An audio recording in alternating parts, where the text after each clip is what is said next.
What's up, everybody? My name is Demetri Kofinas, and you're listening to Hidden Forces, a podcast that inspires investors, entrepreneurs, and everyday citizens to challenge consensus narratives and to learn how to think critically about the systems of power shaping our world.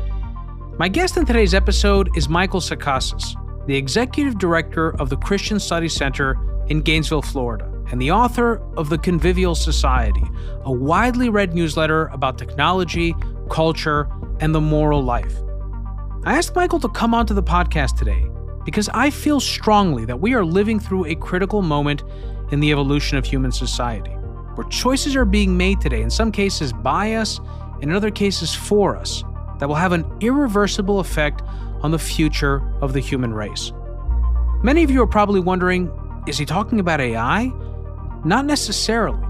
Advancements in artificial intelligence may very well be the catalyst, but if so, then AI is just the apotheosis of trends that have been in place for decades, if not longer, and which are fundamentally changing the nature of our lives, our societies, and our politics in ways that are not necessarily desirable. For many of us, understanding these trends is not enough, not where they threaten the values or traditions that we associate most strongly with human civilization and the flourishing of the natural world. And so my goal in today's conversation is not only to help us understand the nature of these trends and the technological and social structures bringing them about, but also to meditate on what we can do about them, how we can effectuate change, and on what scale we can hope to make a difference. You can find related podcasts to this one on this week's episode page at hiddenforces.io, where you can also access our premium content, including transcripts, intelligence reports, and key takeaway videos by joining one of our 3 content tiers. All subscribers gain access to our premium feed, which you can use to listen to on your mobile device using your favorite podcast app, just like you're listening to this episode right now. If you want to join in on the conversation and become a member of the Hidden Forces Genius community, which includes Q&A calls with guests, access to special research and analysis, in-person events, and dinners, you can also do that on our subscriber page. And if you still have questions, feel free to send an email to info@hiddenforces.io, and I or someone from our team will get right back to you. And with that, please enjoy this absolutely wonderful and inspiring conversation with my guest, Michael Sacasas. Michael Sacasas, welcome to Hidden Forces. Thank you, Demetri. A pleasure to be here. I tried to work in the Cuban pronunciation to your name. It's great having you on, Michael. You're long overdue, actually. You're several weeks late. My fault, not your fault.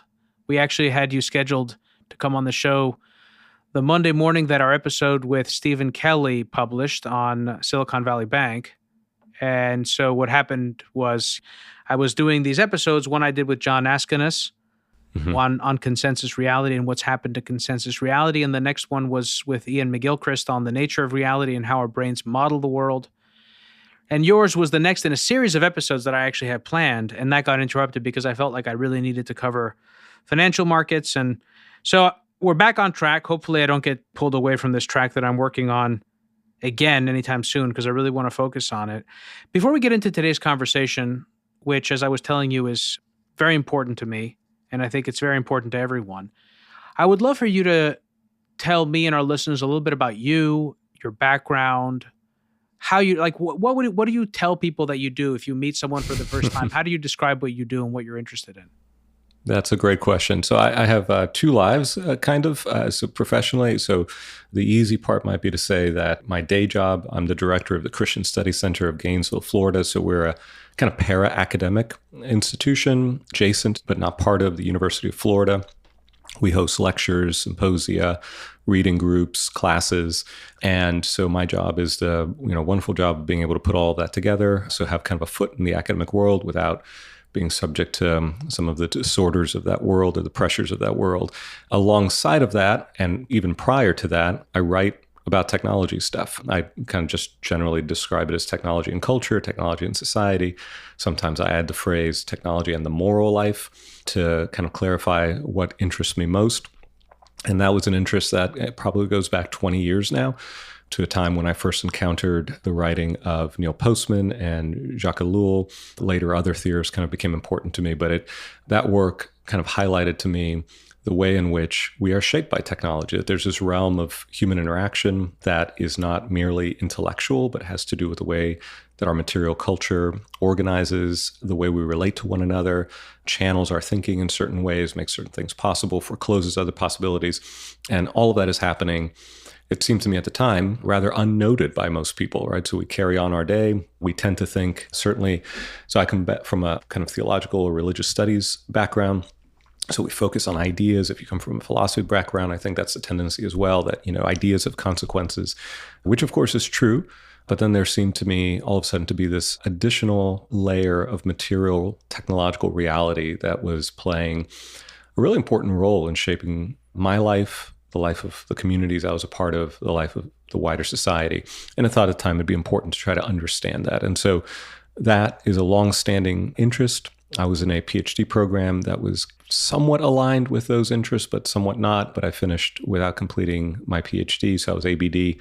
But I've continued to write. My writing was kind of born out of my experience as a grad student, wanting to find a place to sort of think out loud. It took the form of a blog called The Frailest Thing around 2010, and now takes the form of a newsletter called the Convivial Society. So yeah, that's what I do in a sense, try to figure out how technology interacts with our expressed desires for the kind of life that we want to lead, the kind of communities we want to inhabit. That's so interesting. So there are actually two branches of what you said that I would like to touch on. One is this notion of ideas. Ideas have consequences. And juxtapose that with the observation that actions also have consequences. And actually, you could argue that actions are more consequential. So that's one interesting thing, and that really is kind of a way of asking how much of you is an intellectual, a curious thinker, and how much of you is an activist, where your ideas lead you to certain moral convictions that you feel like you have an obligation to try and manifest into the world. That's kind of one branch. And the other is this interesting observation, more to the point of what you said, which is that ideas, philosophy, culture, yes, we can think about and talk about what the ideal world is, but there are forces around us. Some of those, in earlier times, those were natural forces, the rhythms of daily life and nature.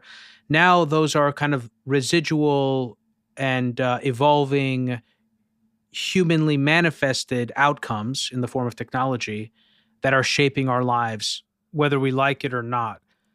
Maybe we can focus on that first, on this idea that there are technological and systematic forces in the world that exhibit their own logic in steering us away from the lives that we actually want to live.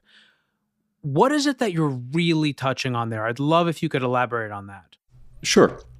So, very concrete example that I sometimes use to kind of help put a little bit of flesh in that concept, right? So I'll start with the fact I'm a parent, right? So parents are, notoriously sometimes lacking in the kind of patience that they want to exhibit towards their children. But there are all sorts of kinds of situations where we might find ourselves having this desire to be a little bit more patient with the situation, with the people we're dealing with, et cetera.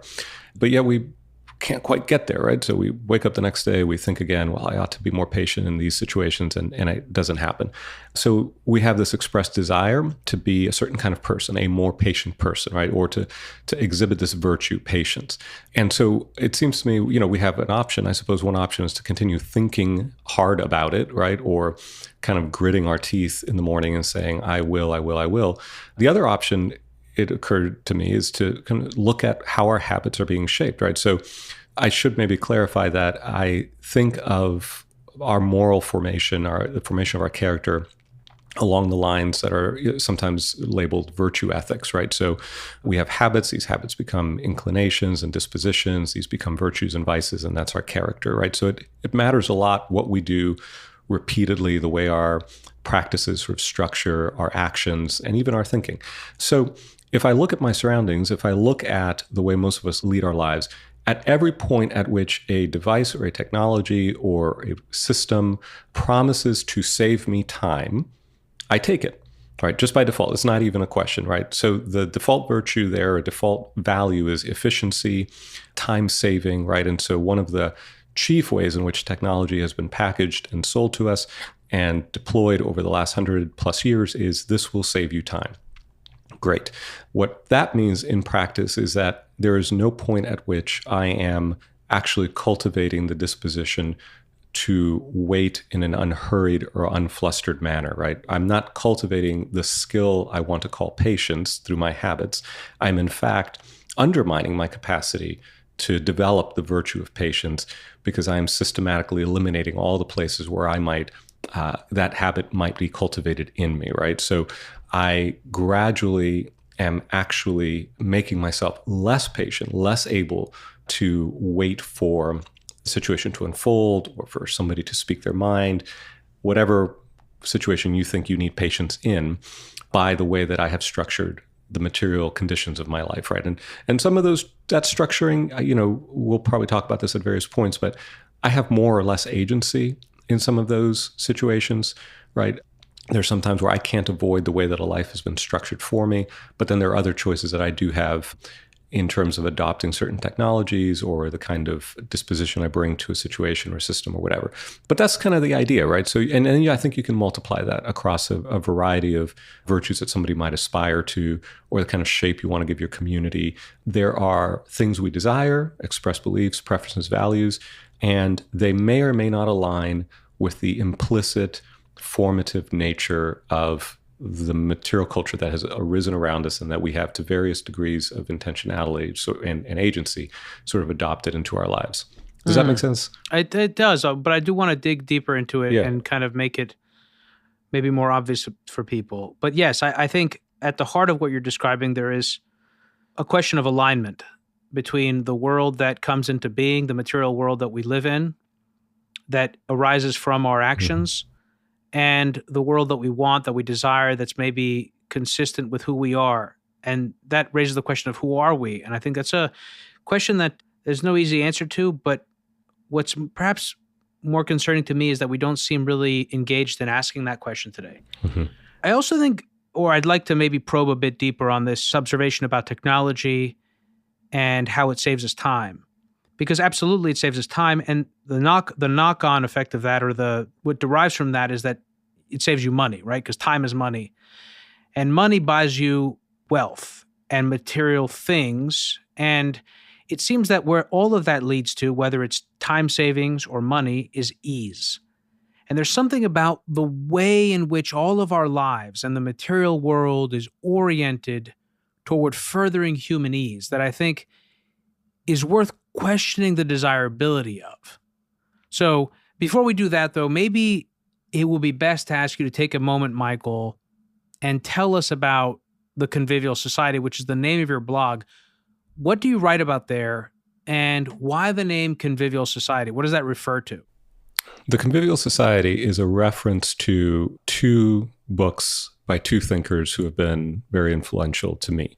The first is von Illich, and this is the most obvious reference to a little book called Tools for Conviviality that appeared in 1973, early 70s. The second reference, which is a little less obvious, is to The Technological Society by Jacques Ellul. That book appeared in the 1950s. It's a big fat book that basically has one point, which is that what we today might think of under the heading of optimization, the imperative to optimize everything, is the most important structuring principle of modern society. So those two thinkers, Ellul, Illich, have been very important to me. So when I was thinking of a name for this newsletter, I thought, well, that works. And so it gestures at their impact on my thinking. And I think of one, Ellul, being very much the critic. Illich is the critic as well, but that idea of conviviality also gives us something to aim at, not just critique, but here's the alternative vision for human flourishing, if you like, that we can perhaps aim at, that might give us some way to not just say we don't like these things about the way our life is structured, but to say here's what we ought to be more deliberately aiming at. What does conviviality mean? Great question. So Illich has a funny line in the beginning of that book where he says, I had a lot of friends counsel me against using this word because in the American context, it sort of refers to tipsiness, right? And so I think he had, or at the time, maybe it had some association with maybe drinking a little bit too much and getting a little too, inebriated and happily so. But he's using it, I think, initially from its sense in Spanish, And generally, one way of thinking is it does involve a kind of social engagement with others at a human scale that leads to people being sort of seen, understood.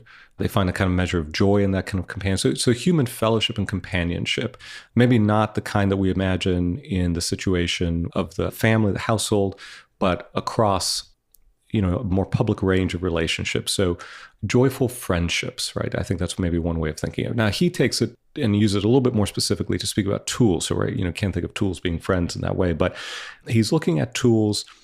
There are various ways that he clarifies the term, right? So these are tools that we are able to use rather than being used by them.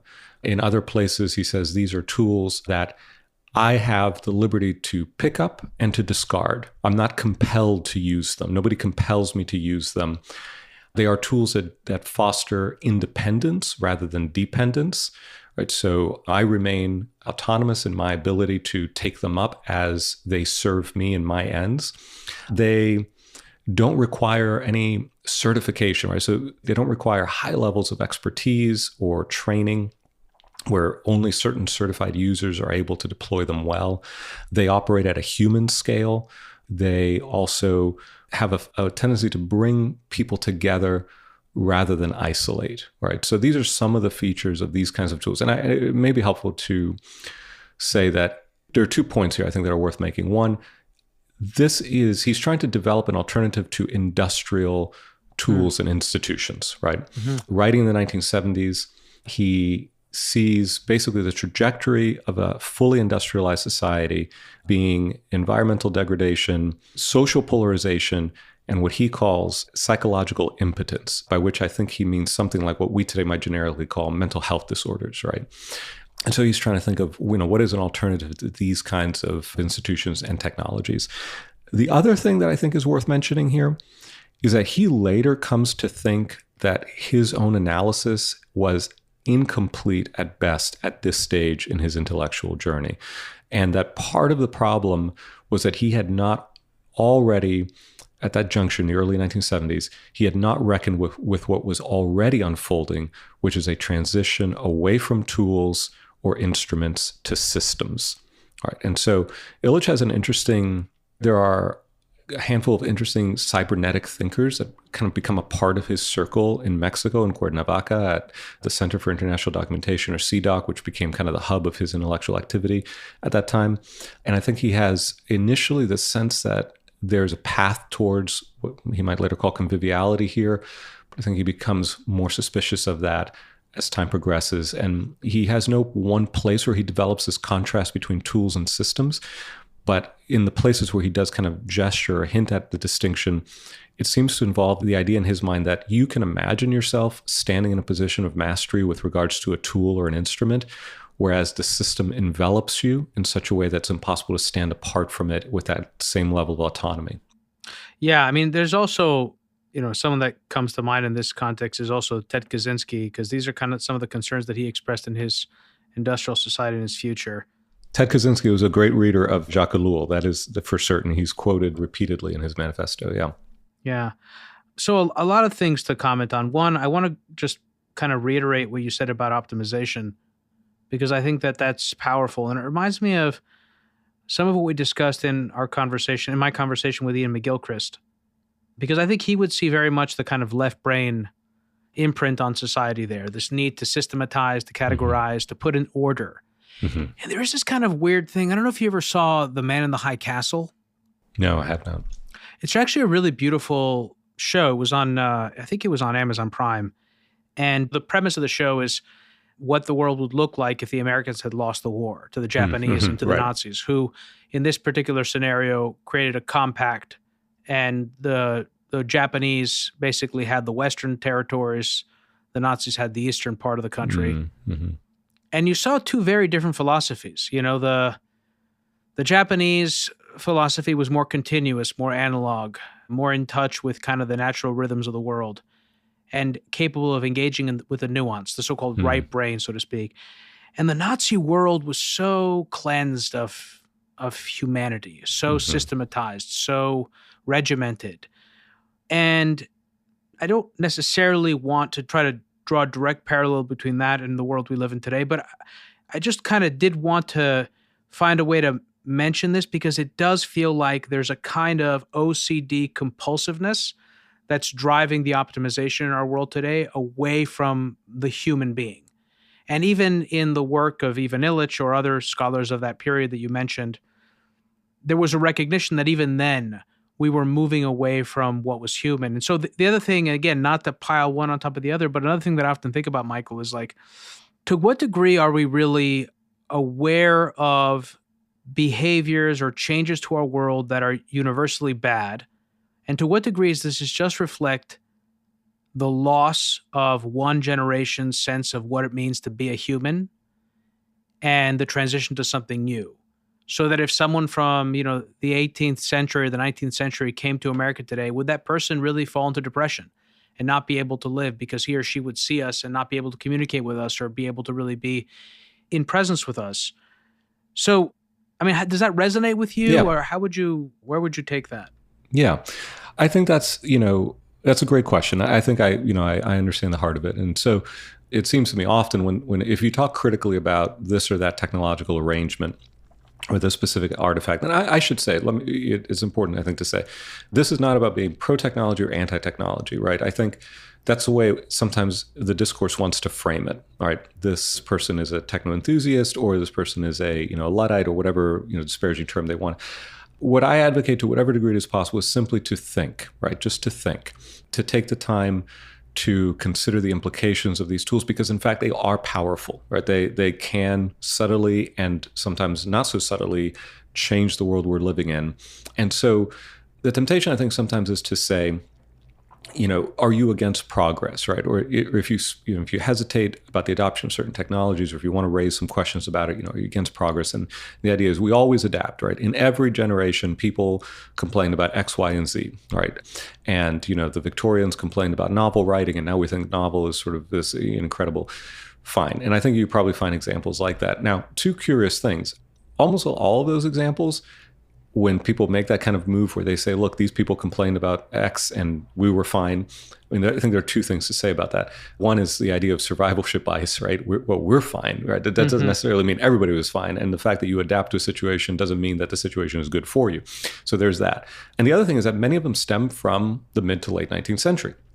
And this is a point where industrialization radically reorders the human life world in a way that has no historical precedent before that. Now, sometimes if you are talking about media specifically, there's one prior example that comes to mind, and that is Socrates complaining about writing and the effect that it would have on memory or recollection. And I think in many respects, I want to say, well, he wasn't wrong. And then there's something deeper, I think, going on with memory there that Plato was concerned about, whatever. But most of these examples of technologies that we sort of grow accustomed to now and think that the critique is invalid because we accommodated stem from a very specific period. And if I want to be really contrarian about it, I would say, well, I'm not sure how well we have adapted, right? So to question whether or not we have actually acclimated as well as we think that we have, right? So to me, Jacques Ellul is very interesting about this. And I think part of the reason a lot of these mid-20th century, early 20th century thinkers wrote in the way that they did, in ways that I think we can now go back to and still benefit from, is that to some degree they had a foot in both worlds, in two very different life worlds, and were sensitive to kinds of changes that we now sort of take for granted or aren't even aware of. But what Ellul would say is that this way of ordering society for the sake of what he called technique, and he used the French phrase la technique, which incorporated, it basically becomes this drive to efficiency, to optimize, an imperative to optimize, and not just to optimize things that it makes sense to optimize, but just to optimize everything. This is he would say this is an inhuman way of ordering society, and people in it get broken by that system, right? They're not well. And so you have then the last set of techniques that Ellul says arises are what he called human techniques. And these are the techniques that are necessary to keep the human component of the technological system functioning. And they present as being very humane. In fact, he says, he calls this, this is what is talked about as the humanizing of technique, right? That it is for the sake of the worker, for the sake of the human being. But in fact, it is not from his perspective. It is for the sake of the system. And so these, even in the 1950s, he's saying these include things like pharmacological interventions. They include entertainment, right, as a way of kind of soothing the restlessness or numbing maybe even the restlessness that is, a result of this kind of society that we've created. And I think of that, I think we can make a similar analysis today, right? There are all sorts of things that we do to cope, right? Whether these are pharmacological interventions, right? A growing percentage of people that are on some form of medication for mental health disorder or anxiety. We certainly, Ellul wrote 30 years before Neil Postman's Amusing Ourselves to Death. There's this kind of sense of getting through a day and being capable of little more than binging on Netflix, right? Because this is just where we are mentally. And then the other layer of that are things like the wellness industry, right? Mm-hmm. So these are all, to me, very neatly fit into this category of humanizing techniques. And they're necessary because the default setting of the society that we've created, that we've generated, necessitates them, right?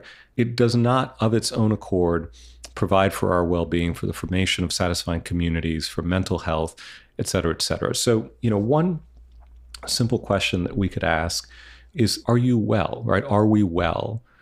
Or even like one of the characters in Fahrenheit 451, Ray Bradbury's, I think, brilliant little book from the 50s, simply ask, are you happy, right? And that triggers this series of thoughts and a protagonist that leads to the development of the plot of the book. But it's a trite question at one level, but I don't think it is, right? And so we can simply ask, are you well? Are you happy? And by what measures, right? Because I think it is obviously important to acknowledge by many material standards, people are well, right? Modern medicine has in many ways improved the quality of our life. Illich has an interesting argument to make about that, which we can talk about maybe. But there are many measures by which modern society has improved the lot of human beings. But are there other measures, maybe that are not as easily quantifiable, that are now actually not working the way we would want them to work, right? So that's how I think I would just diagnostically just consider your situation, the situation of your communities, your neighbors, and ask, is this the way we would like it to be? Is it fair to simply say, well, don't worry about it, we will adjust, we will acclimate?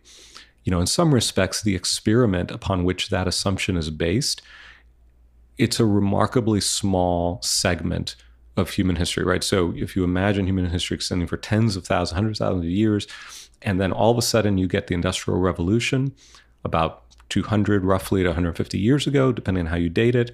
This is a remarkably small slice of human history, sample size, right? And I think in many ways the relevant judgments are still, with regards to the human being, the environment, et cetera, are, maybe we might think differently about it given more time, right? The experiment may not be playing out as well as we think if we extend the time forward. I'm not sure. Yeah. I usually, most of my conversations, Michael, are very structured. And even my conversation, I feel like even my conversation with Ian McGilchrist and with John Askenis, which is more in kind of line with what today's conversation is about, we're pretty structured. But I feel like I'm more inclined to kind of feel my way around this conversation today for whatever reason. So I hope that turns out well for the listeners, but I just kind of want to kind of put that out there, guys. Yeah. I'm reminded of that. I love what you said about coping. I think this is so interesting. I'm reminded of that quote by Krishnamurti that it's no measure of health to be well-adjusted to a profoundly sick society. Yes, exactly. That's perfect. Yeah, and it's so important to point out that we become used to things very quickly. We become acclimated to things. Mm-hmm. And if you look around, it's profoundly sad and alarming. I don't quite know what word to use. How many people are on antidepressants and anti-anxiety medication? That's not normal. And everyone's being told that it's because of, people have all sorts of reasons, but the kind of sanitized Western reason is it's something about your biology.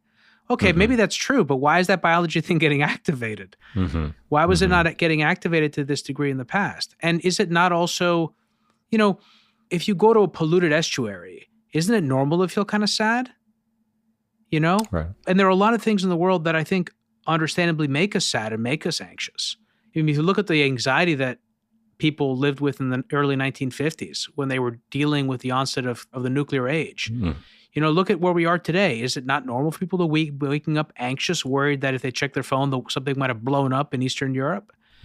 And this brings me back to the thing that I kind of brought up initially with you, Michael, this distinction between the intellectual part of us and the activist part of us. Yeah. Because I feel like we're living it during a time where it's absolutely more important than ever to be contemplative, because I feel like a lot of the space for contemplation has been taken away, and contemplation leads to wisdom. And we need wisdom if we're going to survive through a period in time where we have more powerful technologies than ever before.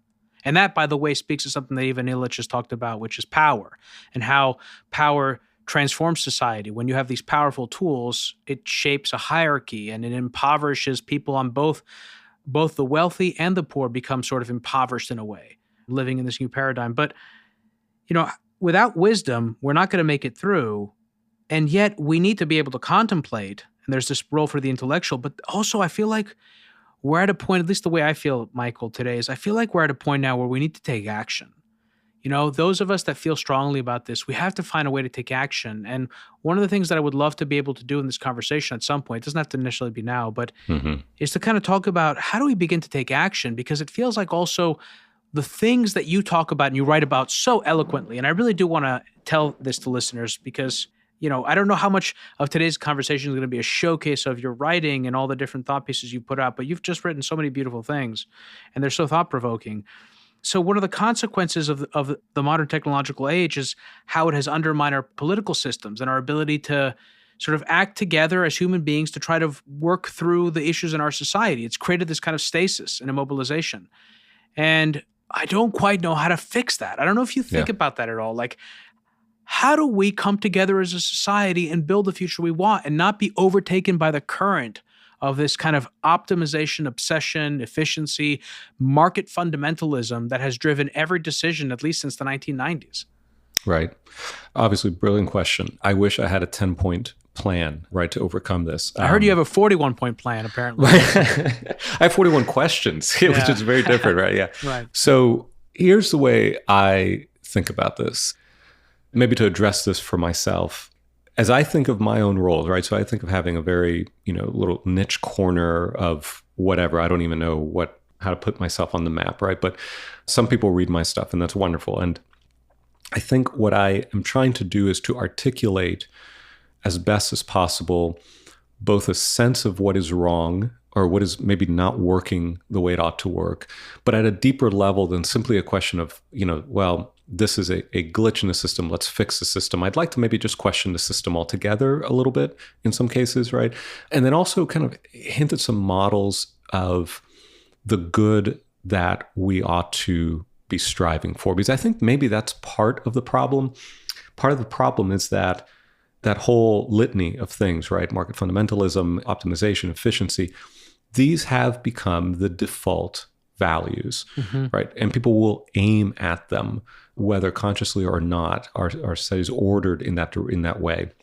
And so you do need that moment of reflection where you question the thing that everybody takes for granted, and you have to stop and ask even the most radical question possible, right? So this is, Illich is famously critical of compulsory schooling in the Western world, right? So part of what I liked about Illich is that, there are a lot of things people were complaining about regarding the modern world, and he kind of takes on the two things most people would say are the good things, medicine and schooling.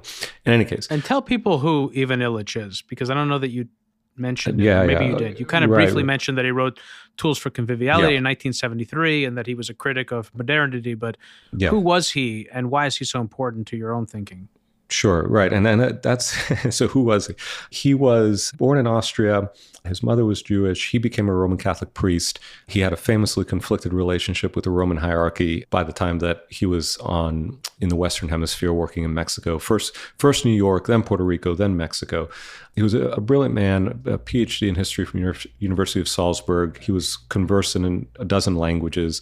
And he wrote these scathing critiques of modern institutions, schooling, medicine, transportation, technology, and tools in a sense of institutions and tools for conviviality.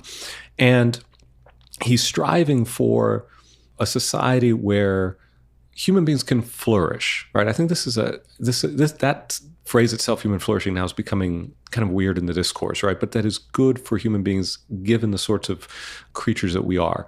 And so he has a really interesting set of connections. Various intellectuals come to him, interact with them, are part of the center in Mexico. And he falls out of favor with he has this moment of fame as a public intellectual throughout the 70s, and then things kind of turn. It's interesting. I think it turns maybe to some degree because through the 80s, maybe what we sometimes call sort of the neoliberal revolution, prosperity on the same terms seems to come back. And so some of the evident ways in which industrial society was heading in a bad or worrisome direction gets papered over. And, we can talk about it, why, whether those were, real, genuine fixes, improvements to the system, or just a kind of patch. And now Illich is, I think, in some quarters having a little bit of a moment, because I think what we're finding is that a lot of those critiques kind of still hold. But that's who, without going to any, greater detail, that's who Illich was. I find him to be a very powerful, compelling thinker. And again, in part because he's willing to ask the question that others might find just sort of absurd to ask. And so there's a little anecdote I was getting ready to tell. So a friend of his, he died in 2002, by the way, Illich did. So a friend of his was telling me that they were at a conference about education. The friend is himself a lifelong educator, and they're walking, and Illich says, why do we think we need to be educated? And so the friend is telling me, he says, I thought he just meant what he meant in deschooling society, which was, that compulsory schooling, was a problem, right? That the way we were doing education. But in that moment, he simply just meant, why do we think we have to be educated? And so that seems, I don't know, to my ears at the time, a ridiculous question to ask. But I think it's that kind of question, like what assumptions are embedded in the way that we do the things that we do and why we do them. And I think we've lost sight of why we do things. The purposes are just not tacitly stated. I don't know. I'm going to go with your thing that this is just going to be a wide-ranging conversation and somewhat unstructured, right? But to some degree, I think this is built into the way we, even politically, end up arranging the modern world so that we bracket these questions about the human good, about ultimate values, about what particular shape the good life should take. We sort of put those off the table. We create a kind of procedural arrangement whereby we try to maximize fairness and minimize harm. And this is, again, fine and good. But we do it in part by bracketing those large questions that, admittedly, people fight about and sometimes get violent about, right? And I think this was part of the impetus to kind of put those questions off the table and to strive for, a maximal amount of pluralism, which is, great. Killing people is not good. But it may be, that mind frame maybe keeps us from thinking most deeply about a question that I think now is being raised by our technological milieu. What is it to be human? Do we privilege the present configuration of what it means to be human? It goes back to your previous question. For some people, the answer is there is nothing to privilege. We are on the march, and we are going to happily race towards whatever the post-human might be, right? And so I'm not on that, boat, as it were. I think it is important to ask, what is a human? What is good for a human being as we're presently configured? And whether or not the system that we have created serves those ends in the best possible way. And again, my sense is that the way I summarize it is the human-built world is not built for humans, right? We've built a world that is built for economic optimization. It's built for rationalization of our relationship to the world. It's built for power, right? I think, this is explicit in sort of the founding moment of the modern scientific technological project in the early modern period, in the work of Francis Bacon, for example, who does so much to kind of give the modern technological project its marching orders, right? The point of knowledge is power.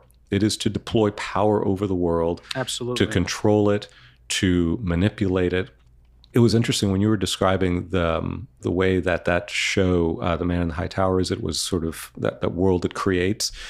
I think that's, anytime somebody says there are two things, there are two kinds of people, right? That's probably a sign that that's probably wrong. But, if we can sort of say there are these two dispositions towards reality. maybe you can loosely characterize them as Western and Eastern. I think there are traces of it in the Western heritage as well. But one is to see the world as a realm for management, for control and domination. Exactly. Right. And the other is the way I put it, it is to see the world as a gift, first and foremost, right? This language is in Illich. It's in Hannah Arendt, another thinker who's been important to me. They both have different ways of understanding the nature of the gifts, but that there is an integrity and a goodness to the world that we inhabit, ourselves included as part of it, right? Part of the problem as well is that we, through the modern period, imagine the human being as something kind of distinct, totally separate, right? We created these dichotomies, mind, body, human, non-human, but in fact, we're all enmeshed in various orders of being together. And we bring that spirit, I should say, that spirit of mastery, not just to the world, but ultimately to the human being itself, to ourselves, right?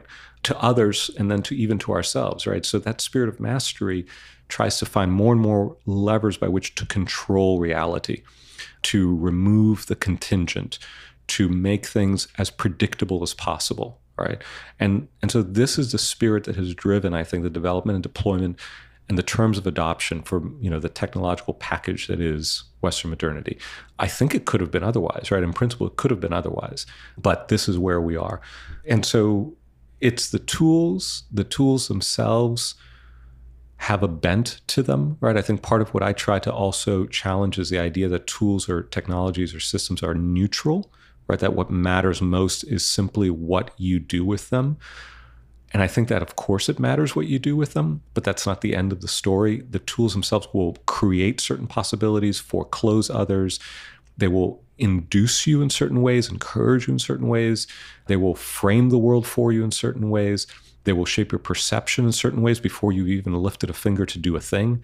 And those implicit framings, the shaping of perception, the inducements, or if you like, the temptations, those are important because they are part of this package of often unacknowledged forces that are shaping and conditioning, not determining, right? So I try to say I'm not a technological determinist, but I think it is impossible to not recognize the way in which technologies over time do condition how we see the world, what we think are the possibilities of action, and maybe even foreclose the horizon of possibility to us, keep us from imagining alternatives because they simply become what Illich called, so Illich, later on goes on to say there are these certainties that keep us from understanding the world in a better way, recognizing we have some agency where we think we don't have any. One of these certainties for Illich was, right, the idea of scarcity or the promise of efficiency or control, right?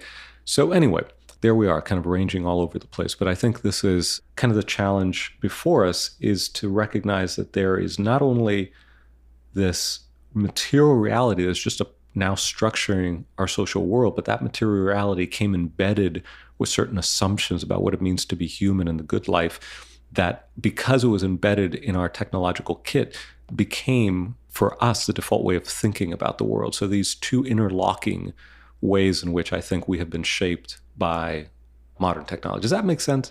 Yeah, it does. But again, I think it's appropriate to kind of use this as an opportunity to work through some of these themes, because otherwise I feel like we're in danger of introducing a rigid structure onto the conversation that really eliminates what maybe is most important to discover.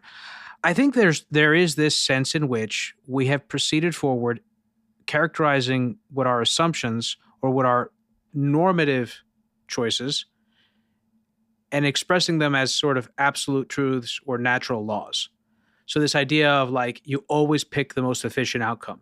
You always move towards progress. These are choices. They're value statements. They're not actually indomitable forces of nature. But we seem to think of things this way. So progress is this thing that like, we need to progress. We need to disrupt. That's another big one. Disruptive technology. Got to disrupt.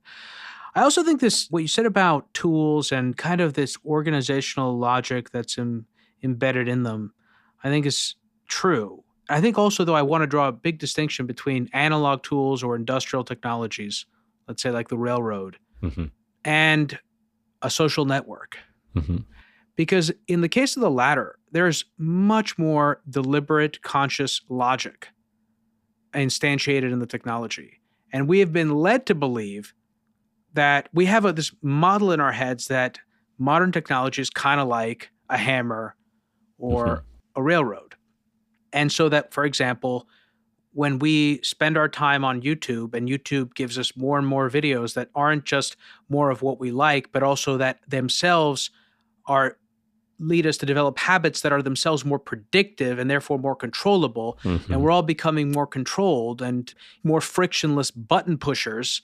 That's a choice that's being crafted at a very high level by a narrow group of people who are getting rich by turning us into basically, cows and just controlling us, controlling our minds. And there's this really evil thing that's happening in society today. And people are aware of it on various levels. And it's resulting in, I think, a lot of the friction in society. Again, to use this very technological term that I think, the quote technologists or people in positions of power, let's put it that way, that benefit materially from this technology, but who are also spiritually impoverished, to go back to the Ivan Illich observation about power, because they're part of this dynamic. People are rebelling against this. Our systems feel like they're breaking down. We are increasingly at each other's throats. And yet somehow, somewhere, the solution isn't coming out, And again, this brings me back to this observation about politics. I don't know how much of it is because the world we've built is so punishing for people that try to make a difference. What good person wants to be a politician? Who wants to go run for office and be torn down and have their life destroyed? And I'm kind of, spiritually in this place, Michael, where I am really having started the show in this place of curiosity and knowledge. I've really moved to a place now where I want to focus on solutions. I'm heartbroken and distressed at what's happening in our society, truly distressed. I see even recently a somewhat separate conversation, but it still speaks to this. I have friends who are younger and single and out there. And you know what? They're really having a hard time. They're having a hard time with the way in which people come together in the world.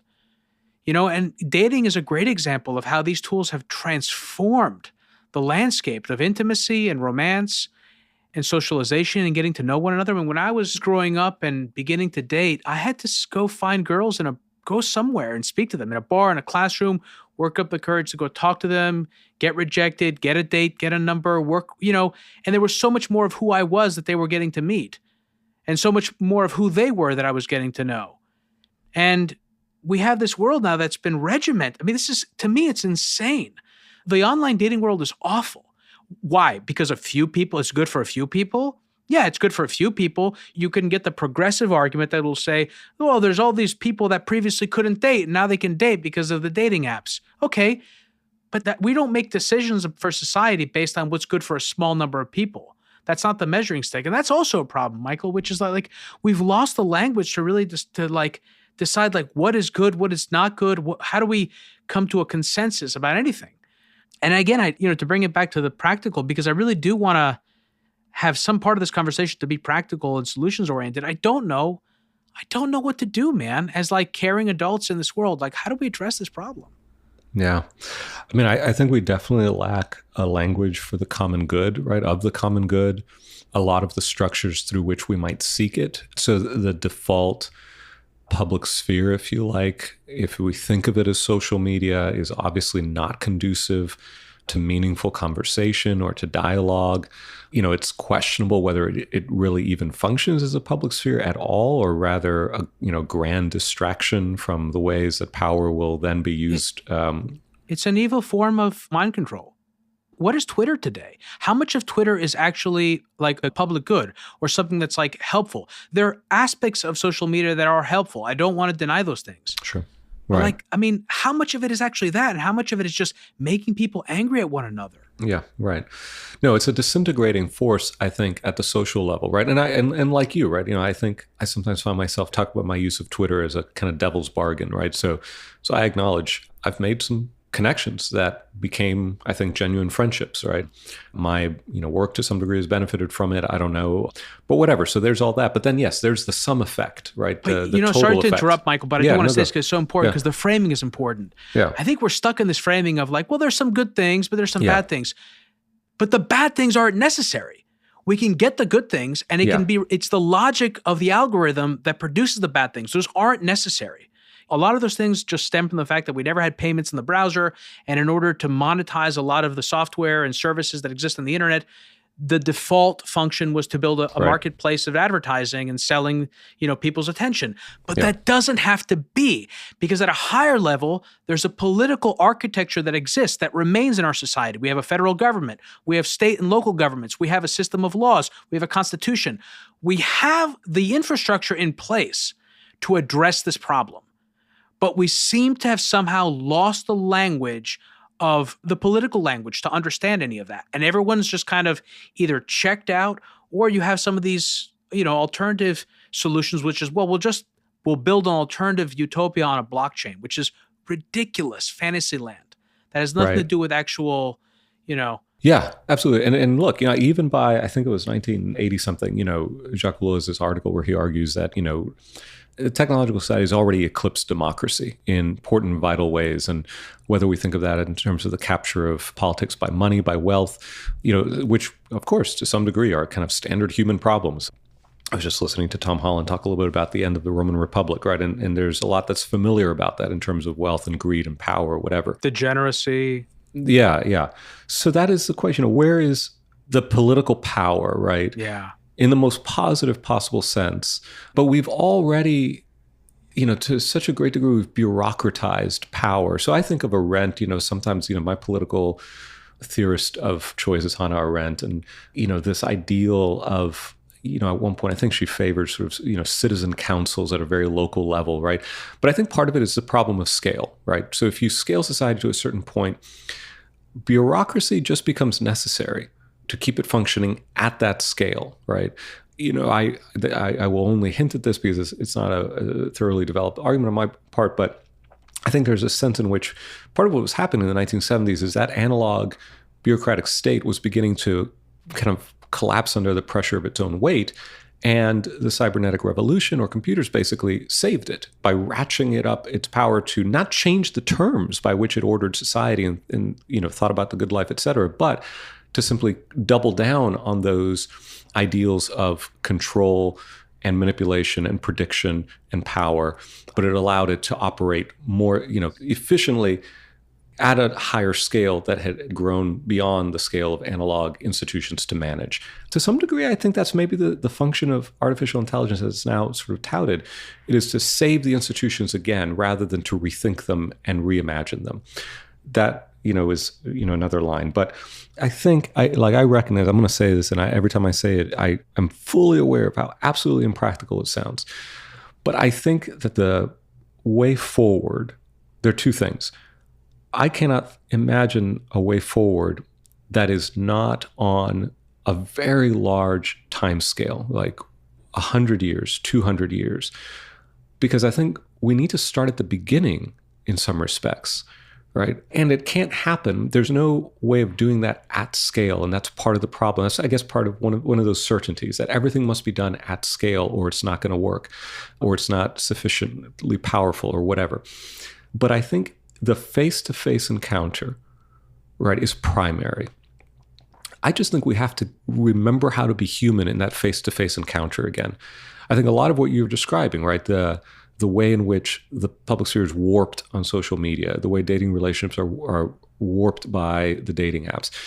Part of what is happening is that we are alienating ourselves from one another. We're displacing the very risky, emotionally charged, potentially fraught and dangerous face-to-face encounter for the safety and the ability to manage, control the digitally mediated encounter.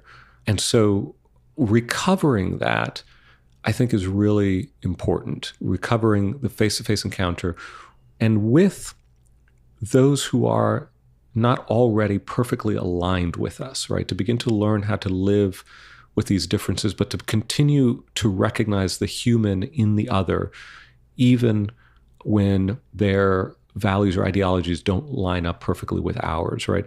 And so, Illich has this moment where he's talking about one of the other certainties is the certainty of value. So he wanted to eliminate the word value. I've tried to follow in his footsteps because it is already a way of the economic colonizing all of society, even our language, right? And so he says, well, somebody asks him, an interviewer asks him, can we overcome that? Can we do that? Can we change the way people think about the good? Can we recover the language of the good, not of value, but of the good, in the face of all of these social forces? And Illich very pointedly says to him, between you and me right now, yes. And I think that's a beautiful moment, right? Because it points to the fact that if we focus on the largest possible scale, we will be demoralized and discouraged, and we will find it impossible to actualize stifling. Yeah. But we don't have to do that. I think that's a choice we have. We don't have to do that. I can say to you, in this face-to-face encounter, it is mediated, right? I mean, I see you were on Zoom, right? But it is mediated. But nonetheless, right, there's a level of the personal encounters being preserved here. Out of the limelight, right? Out of the attention economy, if you like, out of the stifling nature of the public sphere. Arendt has this wonderful place where she talks about how all living organisms need darkness to thrive. And instead, we throw everything into the glaring light of the observable, the measurable, the public. And I think we've eliminated some of these spaces where human life is incubated in private realms, in realms that are not subject to quantification, not subject to become fodder for our public news feeds. And so to preserve these, to reimagine where these encounters can happen, to preserve them at that level, at that scale, I don't know. If you ask me what is to be done, I know that there are many other things that other people, can work at the level of public policy, at the level of law, at the level of regulation. If you are, the CEO of a startup, you have agency that I don't have, et cetera. But in terms of recovering the good, the human, of reminding ourselves of what is most important and what we should be ordering our life around, I think it has to happen in that face-to-face encounter and our willingness to be vulnerable in that encounter. Because again, so much of this boils down to you mentioned ease all the way at the beginning of our conversation, right? Yes, we want what is easy. And I think maybe people always want what is easy, but they had some sense that there is value in struggling through, that there are some things, not everything can be made easy. And if you try to, you're going to kill that thing. Well, it's the difference between what we want and what we need. Yeah. Yes. Right. Right. There's a big difference between what we want and what we need. And also what we want in the moment and what we really want. Right. I've used the example of like ice cream. I might really want ice cream right now, but what I really want is to be in shape. I want to be thin. I want whatever the thing is that comes with not eating ice cream. Yeah. And the world that we've built today, not only does it strive for ease and immediate gratification, but the systems of control use that as a way of getting what they want, as a way of controlling people, because it merges the insights of behavioral psychology with the most advanced technologies of control. Right. To generate desire. Yeah. I mean, completely 100%. I think with John Askinus, we talked about Charles Taylor's notion of the buffered self. And I think that's something that you've talked about as well. You might have written about it in The Analog versus the Digital City. And I feel like more and more people are sort of voicing this desire to create spaces in the world. And I wonder, maybe just in the same way that the nuclear age created a world that was less likely to go to war because the consequences of war would have been total annihilation, mutually assured destruction. I wonder if not in the same way, at this point, just rapid acceleration of technology, and lately things like deep fakes and the expectation that it's in a few years, you're not even be able to authenticate who you are by your voice or by your image, that this is going to by necessity create a world where people stop doing certain things online because they simply can't trust them anymore. They've lost their sense of self. And I do feel like there is this kind of a tension here, or this battle line that's being drawn between those who want to continue doubling down on this world and the people that want to break from it. Yeah. Yeah. No, absolutely. I think you're right. And, this thing about scale, I think, is also interesting because we have this idea, perhaps this notion in our heads that everything needs to be done at the same scale. So either we all scale up or we all scale down. It doesn't necessarily have to be that way. We can decide what things we have to do at scale. One of them, for example, is you have to protect the nation at scale. You have to build militaries. Okay, you can't have a militia. You can't have a bunch of people with Confederate rifles running around trying to defend the United States from a superpower threat. Right. So like maybe there are certain areas where we decide like these are areas where we want to cede certain freedoms. But then in all the other areas, we decide, no, in this area, we want local control. We want to be able to have more communities because a lot of people just aren't okay with the major kind of agendas that are put on top of us. And, another example of this, it's kind of somewhere in between the two, is I was at the supermarket recently and like just one more place where like they're getting rid of all the cashiers. Well, I don't want to go to a stupid machine and check out. And you know what? There are a lot of people that aren't in a position to do anything else. So what happens to those people?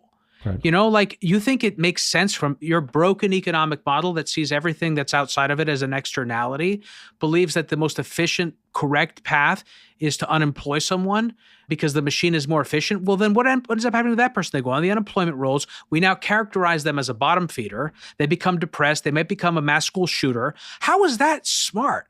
And I feel like so many people see this, but again, this brings us back to like, how much of it is that we've lost the language? How much of it is because we live in this increasingly disintermediated world where we're not in touch with each other physically? How much of it is the mind virus and evil sort of technologies that are, sculpting our brains and kind of making us more superficial readers and superficial everything? And we're just not able to grasp with this thing to manifest into the world that most of us want, because it's not the world that's coming into being today.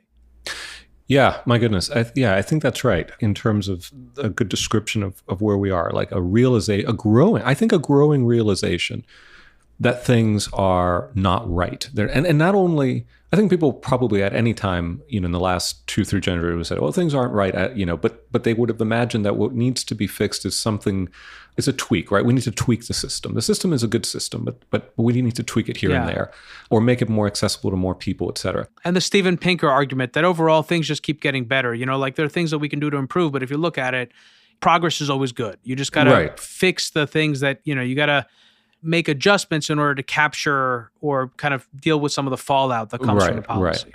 Right. But it seems to me that there's a growing number of people, this is very anecdotal, right? It's strictly anecdotal, a growing sense that the system itself may not be as benign as we imagined, right? That what is needed is some more fundamental rethinking of some of the central premises of life as we have been taught to lead it and think about it. I mean, one of the things that comes to my mind is that we are, if you ask me, there are two things that, I wanted to mention, so one, as you were saying, the we, right? We use this plural pronoun. We see this, we recognize this. What can we do to make it better? Well, I think that it's very important to ask, well, who is this we, right? How do they gather themselves? How do they give voice to their desires? What are the political realities that underline and undermine that we? But also, who have we all, who this, again, that we is very hard to avoid, right? How do we think of ourselves? I think one answer to that question is that we are consumers, right? We have been operating under this logic. To some degree, it's embedded, Illich would say this is the logic of our institutions. It is to render us consumers of goods and services, unable to imagine a world where we have a measure of agency, we can care for one another, we can provide for one another, for ourselves, a kind of autonomy toward interdependence. Illich would say this is part of what conviviality is. And so we've lived in a world where we have ceded more and more ground to institutions, to experts. It's interesting to me, AI is just another expert right now. My God. And it's an idiot. It's an idiot. It is a bullshitter. I spent so much time on ChatGPT recently, and I was reminded of Ian McGilchrist's comment about the left brain being a bullshitter. It knows what it knows, and anything that's outside of that model, it gets very angry if you disagree with it. And it's, feels very much like that too, Right. Yeah, and but some people will turn to it as an expert, right? And so we have seeded. This is part of, I think, what we need to do. We have to recover, and this is what I mean by recovering, some sense of our humanity, right? Illich has these beautiful passages where he talks about, look, human beings have a natural capacity to care for one another, to learn, to move about, to create dwellings for themselves. And the final one, he says, is to bury their dead, right? We have an amazing capacity to do this, but we have been brought to a point where we don't think we can do any of it. I'm going to share an anecdote that I think nails this. And, because I think when I say it like this, I don't know that people really imagine. So here's a student, when I was teaching Illich, a student shared this story. They're a graduate student. They were working in a lab. They were in the sciences. It was a small lab. One of their colleagues suddenly, tragically dies at their desk, right? So tragic. A handful, 3 or 4 of the colleagues gather together. The student who's telling the story is a part of that gathering. And of course, you're doing what human beings do. They're consoling each other, talking to one another about what has just happened. And one of the students says, well, I don't think we should be talking to one another until the counselor arrives, until the grief counselor arrives. And to me, that was such a telling example of how we have imagined ourselves utterly powerless unless there is a certified expert or the appropriate, bureaucratic structure or whatever in order to guide us through a fundamentally human moment where we are perfectly adequately equipped to handle that and to talk to each other and to console one another. But I think that's just a very profound, it's a very disturbing example of a pattern that works its way out in many more mundane, less dramatic ways throughout our life. Right? People have no sense of what they might be able to do for themselves. Now, part of this, I think, stems from the fact that it is risky to do things for yourself. There are risks involved, and we have grown very uncomfortable with risk. And so we've traded predictability and control for the kind of satisfactions that come from engaging in the world in a way that does present with some risks, right? But that I think we've traded more than we've realized. There's a German sociologist named Hartmut Rosa. He has a small little book called The Uncontrollability of the World. It's 100 pages. It's really good. And the premise of it is that, we have been bent on control, predictability, elimination of risk. And what we have lost is what he calls resonance. It's this sort of aliveness, experience of being alive and interacting with something that is alive in the world that gives us a difficult to articulate, difficult to quantify sense of satisfaction and pleasure and joy and meaningfulness, et cetera, et cetera. The perfectly predictable thing is the dead thing, right? And so if we are striving for perfect predictability and the elimination of all risk, we will eliminate, I think, also all the things that make a human life meaningful and satisfying and rewarding. And then we will find ourselves completely depressed and demoralized, and we'll wonder what had happened because we've achieved the thing we were desiring or what we thought we desired, which was to be able to manage everything according to our whim and will.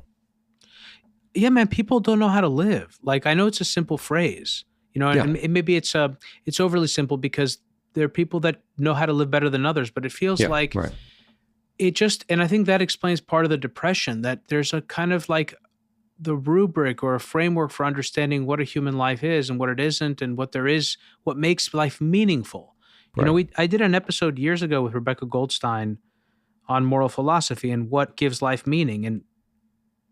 And I think that there is this kind of like, again, I hate you. I get stuck in all these different phrases, and I feel like they're never really perfect, and I end up dragging all sorts of unintended meanings into them. But there's this, because they're overuse of the word crisis. But it does feel this kind of like, to be this kind of like meaning crisis, where people really don't understand like what's the point of life? Because it's certainly not making money. And if you think that making money or attaining power is the purpose of life, you will be deeply, deeply, deeply disappointed.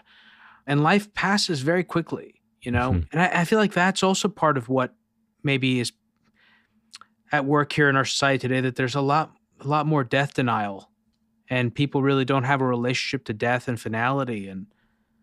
But I keep going back to this thing, which just is really resonates with me throughout the entire conversation, which is that I'm tired of intellectualizing. I feel like the people that are on the right track, most of us are kind of caught in the situation of talking about it and intellectualizing, but not actually doing anything about it. And I'm not saying that in a judgmental way because I don't know what to do about it. But in a sense, also the fact that you and I are having this conversation over Zoom is part of the problem. I've mentioned this before on the podcast, but years ago, I was watching C-SPAN, and there was a former Polish dissident, a revolutionary, a member of the underground in the 1980s who was pushing back against the Soviet allied government in Poland. And he talked about how the resistance movement had an underground printing press, and they would print newspapers. And the fact that it was a newspaper, I think this might have actually been around 2008 or 9, around the time of the spring, the conversation that he was having, remembering this, might have been around the time of the Arab Spring or whenever that was, maybe 2011. And his point was that, like, yes, social media has made it possible to organize over vast distances, and you can create these kind of spontaneous movements, but there isn't the same level of durability. And he used the newspaper as an example, which was that when someone handed you a newspaper, it wasn't just that a physical person handed it to you, but that person risked his life to give it to you. And there was a sense in which there was a sacred thing. And that sense of the sacred is also, I think, lost the more time we spend individually in, like, you write about this again. So, I really recommend your writing. You write about maybe you don't use the word disembodied self, or maybe you do, but you're cautious about it. But there is a kind of disembodied quality in which our interactions happen. But again, and feel free to comment on all that, Michael, but I bring it back to, like, I feel like we're at a point now, man, where those of us that feel this way, it is our responsibility to try and solve the problem. And we're not going to solve it alone, but I feel like it's our moral responsibility to make choices in our lives that move us closer to that solution than just simply sitting around mentally masturbating, putting up Substacks and putting out podcasts and making some money and kind of going along.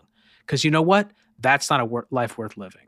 Mm-hmm. And I wonder, like, do you feel that way? And, like, do other people that you talk to feel that way, that, like, we're past the point of just talking about this stuff now? We've got to do something about it. How do we do something about it? Yeah. Right. No, I think so. I think people very naturally want to know, what is to be done. I get that question all the time, in all sorts of various spheres and various scales of, problems. And I think it's a matter of integrity, at some level, right? If all one does is talk or write, as it were, but that doesn't change the shape of your life, then I think most of us would recognize, that's a problem. And we had a very, natural word for that, which was it's hypocrisy, right? A lack of courage or something. But I think that absolutely there needs to be some way of moving forward that is not simply pointing at the problems. I mean, I think because the language to me is important, though, right? Because one of the reactions I get a lot is something like, I had this sense of, I had a sense something was wrong, but I didn't have words for it. The words do help you crystallize that problem in a way that I think makes it more likely that you will find the appropriate actions to take, right?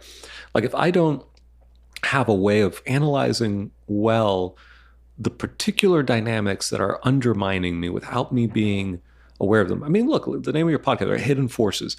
If the forces remain hidden, I think they will remain, their sway over us. I totally agree with you. I mean, I think I know where you're going with this, which is that ideas are important, and ideas help us organize and get clear on what we want and what we don't want.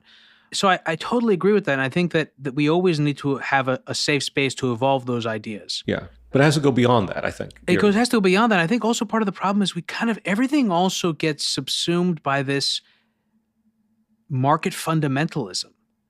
And now, ideas are a business, everyone's in the content business. Me, I have a subscription business. I need to think about, like, how to make money selling my ideas and selling these conversations. And, I'm okay with that to a point, but, like, at some point, like, there's something more important than just the money that comes from my ideas, because I feel like we're at a really important time. And so, I'm not saying that you and I have to be the politicians or whatever. I don't even know if that's the correct framing, the politicians, but I've been underwhelmed. I've been underwhelmed by the people both people that I've spoken to, politicians included, that, in some ways claim to feel like they understand this stuff or whatever, but I feel like I'm not really seeing the actions here that I'm expecting, or in general, like the overall response. And I don't know. And it's become maybe one of the most important, if not the most important thing for me in my life, which is like, how do I, beyond just the ideas, because I think the ideas are important, right? Yeah. And you do a great job of that, right?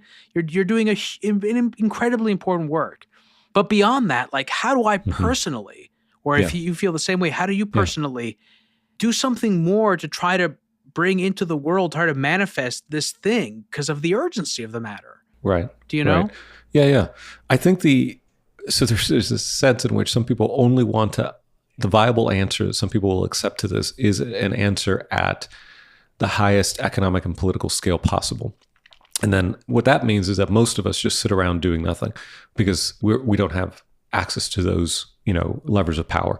So what I like to say is, look, I am the most hopeful way of me thinking about what I'm doing is that, all right, maybe I have some programmers, maybe I have some people well placed in policy areas that are reading what I'm reading, and what I'm doing is going to kind of filter and help them think about whatever. I'm glad for that to happen, and that's good. I also, to those who say, look, the only meaningful change are the changes that are going to be at scale, I say, well, fine. All right. Some people are going to have to work toward that, and maybe that's right. But I still got to wake up tomorrow, and I have decisions to make, right? I have choices. I can't wait for the most important policy issues to be settled in a way that I hope maybe points us in a better direction. I have concrete, urgent choices to make with regards to myself, my family, my community tomorrow. So I don't know. I encourage people to think in that, in that way, and to not become to lose altogether the sense of the agency, constrained agency perhaps, but agency that they have. So, some things that are important to me in that respect, I think of it increasingly.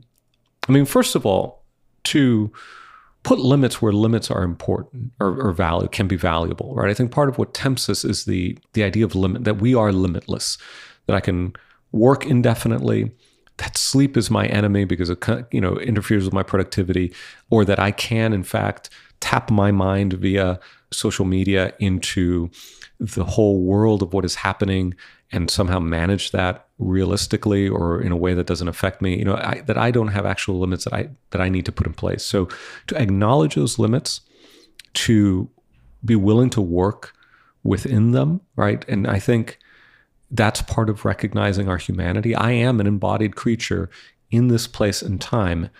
And there are many ways in which I can extend my presence and my mind into the rest of the world now, to be telepresent. And I think that was an amazing thing to be able to do when the first telegraph wires, strung out and made that possible. I'm sure it seemed magical. I know it seemed magical. But is that the scale that is conducive to my well-being, right? But I have to refuse. I have to refuse so much of the framing, the market apparatus, the ideologies that sustain it, that say that, yes, it's more power, more efficiency, more productivity, and all of that is by default good. And again, I have to ask that question, good for what, right? If I'm saving time, first of all, is it true? But second of all, for what, right? To what end? To what aim? Yeah. To what end? Right, exactly. And I don't think we don't have a good answer to that question anymore. I don't think we know, because I think the only thing we know, the very generic we again, is to make more money, to have more stuff, right? To not lose status, to continue climbing whatever ladder we imagine is the ladder of self-worth, right? Whether that's, through the corporate world, through the world of ingenuity or whatever. And I think we have to ask, are those things good for us? If they are not, what is good for us, right? What will feed my soul? What will nurture my mind? What will yield wisdom? What will build the relationships? I increasingly come back to the question of relationship, right? We live in an age seemingly of, growing isolation, growing depression, growing loneliness, and that despite our growing connectedness, digital connectedness, right? So something there has gone wrong. I think we crave for the meaningful relationship. I mean, the statistics on friendship, people count fewer and fewer close friends. This is especially true, I think, in the case of male respondents to surveys like this. Men have fewer and fewer close friends. And so that's what we, I think, need to figure out how to prioritize in our own life.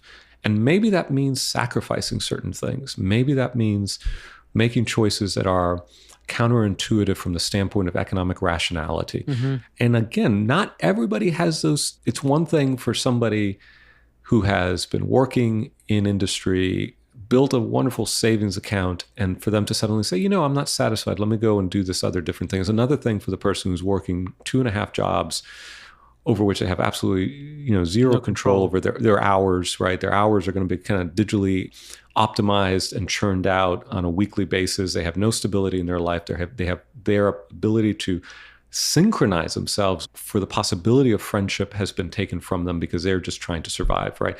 So, there are social issues that need to be addressed at that level to extend that kind of agency. But the people who have that agency, to whatever degree, maybe it entails modest sacrifices by comparison, but they have to be willing to make those sacrifices.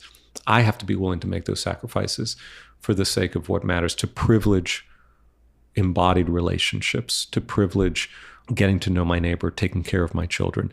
And then I think, I don't know, this maybe veers off in ways that might be odd to some people, to some listeners. But I think we have one of the realms of meaning for us as human beings. It is sort of the internal realm, right? The realm where I create the space to reflect, to think. For Arendt, there were two kinds of thinking. Well, we usually think of thinking really was just problem solving, but that seeks, an answer to a question. The other kind of thinking is a thinking that gives meaning to our experience, that lives with questions that are not answerable, but are not, nonetheless worth asking, right? So there's that way of trying to cultivate the space to think, to reflect. We've eliminated that in so many ways from our experience. But I think also to just get to know the world again, the non-human built world, right? To figure out. There's less and less of that. There's less and less of it, but it's still there, right? And it depends, right? Sometimes you have to. This is a soapbox of mine, right? That the night sky, right? The unfiltered night sky, which is this glorious, awe-inspiring inheritance of humanity since time immemorial. You now have to go out of your way to find that most people never experience. Many people never experience it, and this is what I mean, right? That was a source of wonder. It was a source of wonder that has been so important to human cultures across time and place, and generate a certain sense of what it means to be human implicitly, right? And now it is inaccessible to us unless you want to pay for dark sky tourism, right? So that public good becomes a luxury item that is now only accessible to a few. But I think we need to strive to reconnect. We're alienated from ourselves. We're alienated from the world. And I think we need to do what we can to overcome that alienation. I think there's a way forward down those paths. I am optimistic about kind of people independently coming to this realization. I use a small example which is that I shut off notifications on my phone, specifically on Twitter, and it was a game changer. Mm-hmm. Just game changer. I don't check Twitter. I don't check Twitter on my phone unless I need to check it for some reason. I need to write something. And that just speaks to how many of the distractions in our lives are engineered to distract us by other people who are done on purpose, Anyway, look, Michael, I had a whole outline here. I had pages upon pages of questions, and we didn't get to any of those questions because I don't know, it just felt like this is what needed to happen today. This is where the conversation needed to go, because I've been working through a lot of these things myself, and I don't quite have a clear idea of where I want to go or what it is how I want to organize the thinking behind the series of episodes that I have in store. But this was helpful for me, and I hope that we didn't lose the audience in the course of it. And as I said, I really want people to check out your blog and to read your work, because it's not just at Convivial Society. As I mentioned, you write at the New Atlantis. You wrote, among other pieces, I referenced the digital versus was it called the analog versus the digital city? What was the name of the digital city and the analog city? I think it's been a couple years now, but I think, city. Yeah. And a lot of your work actually served as inspiration for my conversation with John Askinus, because I discovered it when I was researching for my conversation with John. So I highly recommend it. Is there any other way for people to get in touch with you? How do people follow you and follow your work besides what I mentioned? Yeah. So I am on Twitter if you want to subject yourself to that. And, like I said, I'm the director of the Christian Study Center here in Gainesville. If you're ever in Gainesville, feel free to give me a shout out. But yeah, the Convivial Society, I think, as my, sort of my main public facing work. And so I hope readers will check it out. I often think of myself as a better writer than a talker, but I was very glad to have this conversation. And I'm glad that we left it a little, unscripted, I think, as it were. I think there's something in that, right? It's that openness to surprise, Illich would say, openness to the unplanned. It's a little risky, sometimes a little rocky, but it's that willingness to go where we don't already think we will be going that I think is really important. So I certainly enjoyed it. I as well, Michael. Thank you so much for coming on. If you want to listen in on the rest of today's conversation, head over to hiddenforces.io/subscribe and join our premium feed. If you want to join in on the conversation and become a member of the Hidden Forces Genius community, you can also do that through our subscriber page. Today's episode was produced by me and edited by Stylianos Nicolaou. For more episodes, you can check out our website at hiddenforces.io. You can follow me on Twitter at Kofinas, and you can email me at info@hiddenforces.io. As always, thanks for listening. We'll see you next time.